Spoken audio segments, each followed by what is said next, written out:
Hi, I'm Kathy Wright with Heritage Garment Preservation, and I have the wonderful opportunity of being at Victoria and Albert Museum in London, seeing a fabulous wedding dress exhibit.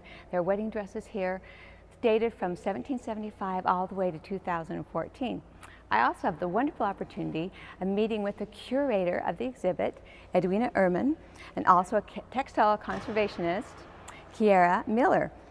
And so we have some fabulous questions for them and hope that they can answer them. And we'll do our best. Awesome, awesome. So the first question I have is, how did you get these dresses? Well, we have a fantastic collection of wedding garments at the V&A. We have over 200 pieces. So for the historical period, it was more a question of what could we bear to leave out. So from the period from 1775 to 1957, we only had to borrow one dress. For the more contemporary period, we were looking for particular pieces because everything in the exhibition has to tell the exhibition story.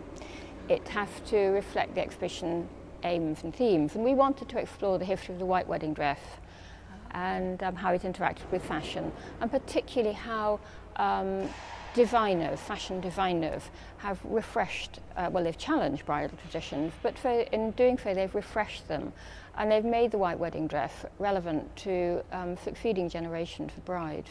But a lot of coloured dresses too, because brides throughout this period have always, some have always chosen colour. Right, okay, so the white wedding dress has been fairly historical since about 18th century. 18th but century. It's a very prestigious colour to wear. If you imagine having a white dress, you have no washing machine, you have no dry cleaners to go to, you're totally dependent on good staff to maintain those garments as pristine as possible.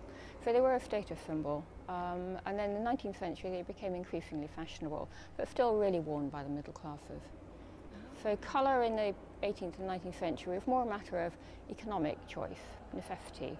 You wanted a dress you could wear again, and these dresses were worn again. They weren't tucked away in boxes and forgotten about in an attic.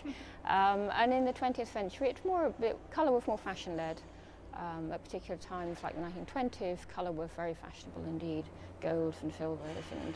oh, for wedding dresses? Oh, yes. Oh, really? Yeah. Okay. Yeah, if you were fashion forward in the 1920s, gold was a great colour to wear. All right, good to know. Now the dresses, we're on the upper deck here, and we have the more modern era. This is from the 1960s on forward. But down below is the really old dresses. So how did these dresses, well, the dresses downstairs especially, the oldest dresses, how did they stay in such great condition that you can still display them? Well, they weren't all in great condition. They weren't all in great condition, No. That's true. But I think we are lucky that we have got such a rich collection to choose from. Okay. But all the dresses in this exhibition were sent off to be conserved by a private conservator by the name of Louise Squire, and she worked on the conservation for several months, well in advance of the exhibition.